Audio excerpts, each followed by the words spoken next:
My name's Neil. Lovely to see you. I wrote a story all about a theatre. All about a theatre mouse, actually. This is my story, and it's called Freddy's Big Break. Hope you enjoy this. A theatre, after a performance, is a magical place to be. It's almost like the energy from each and every clapping audience member has soaked up into the very foundations of the building, keeping the atmosphere buzzing until the next performance was played. This was Freddy's favourite part of the day. The wind was whistling through the rafters of the old theatre. The old wooden beams were creaking and squeaking with every gust of wind as the old wooden framed windows rattled, almost as though the night wind was trying to shake the glass from the frame. Although the theatre was full of these creaks, squeaks and rattles, it was strangely peaceful. There were the noises the theatre made every night when the weather was poor, and they'd just become much a piece of the theatre as the stage and the uncomfortable plush red seating. Freddy was all snuggled up cosy in his bed. He had fashioned some leftover cotton wool and some old stuffing that had made its way out of the old battered sofa in dressing room number 7. Suddenly, he was disturbed by a noise of a tap, tap, tapping. "Emily," he whispered. "Emily, is that you?" There was no reply. He thought to himself he must have imagined it, so he snuggled back down into his bed. However, no sooner had he got comfortable than he heard another tap, tap, tapping. "Sir Reginald?" he whispered.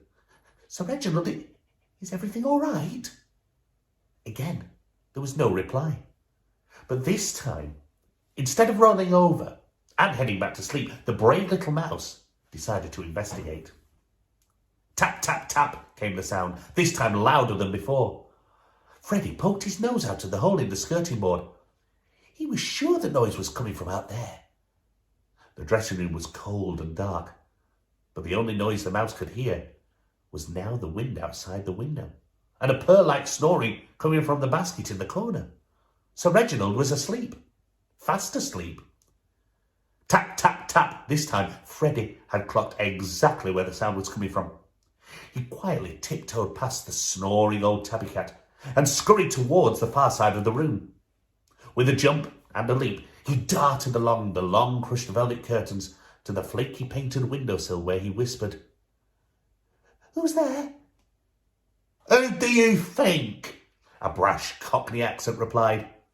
Freddy grinned from mouse ear to mouse ear. He knew exactly who it was, and grabbing the curtain, he used it to wipe away the condensation on the glass. He peered through. Douglas! Douglas was extremely famous in the world of show business. He was a cheerful old barn owl who'd made his name on stage and screen. He was the go-to owl for any theatre, film or television production. Do you remember the owl in the toothpaste advert? Yes, that was Douglas. Or perhaps the owl in the famous horror film. That was Douglas too.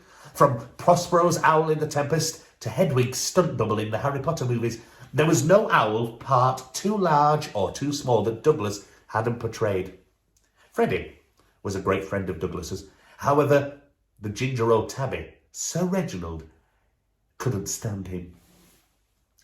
"Well, you're going to let me in then, or we're going to talk through this pane of glass all night?" Douglas exclaimed with a smile on his face. "I'm so sorry, of course." And with that, Freddy lifted the latch on the window and let the old owl come in.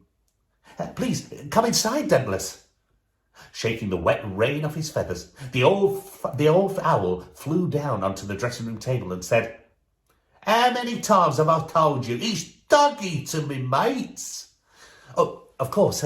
Sorry, Dougie," said Freddy. "What time do you call this, though?"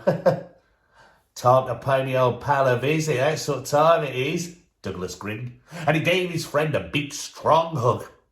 "And while I was here, I thought I'd do a little business." What business? What business warrants a visit at 1:56 in the morning?" a voice from beneath the desk snapped. Sir Reginald's sleep had been disturbed by the talking, and Sir Reginald was not happy one bit.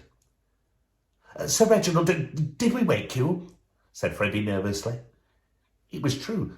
Sir Reginald's sleep had indeed been disturbed as he climbed from below the desk to the seat on the chair next to him. He did not look happy at all. "You didn't wake me. That feathery monstrosity did," said the grumpy old cat, pointing towards Douglas. "Nice to see you too, Reggie," said the owl, as he smirked at the old cat. "What have you heard?" he grinned. "Heard what?" "Have you heard?" "Heard the news about the new play in the theatre?" Both Reginald and Freddy shook their heads. "I'm coming back next week," the owl excitedly exclaimed. Sir Reginald rolled his eyes as Freddy congratulated his feathered friend with another hug. It was evident that Sir Reginald was less than thrilled at the news that his old friend was coming to play the theatre the following week. "And which play has so kindly brought this old owl back to the theatre?" Douglas smiled, the biggest smile you'd ever seen on an owl. He was proud as he announced, "The Owl and the Pussycat," his big owl eyes alive with excitement. "I'll be playing the owl, I guess, and who'll be playing the pussycat?" Sir Reginald knew exactly where this was heading, and he gave a less than enthusiastic smile. "Sir Reginald, it's Sir Reginald, isn't it?" Freddy could hardly contain his glee. "That's right," confirmed Douglas. "So, Reggie, you better start learning those lines, because rehearsals start 9 a.m. Monday morning." And with that, the owl strolled back over to the window, spread his magnificent wings, and flew off into the night sky.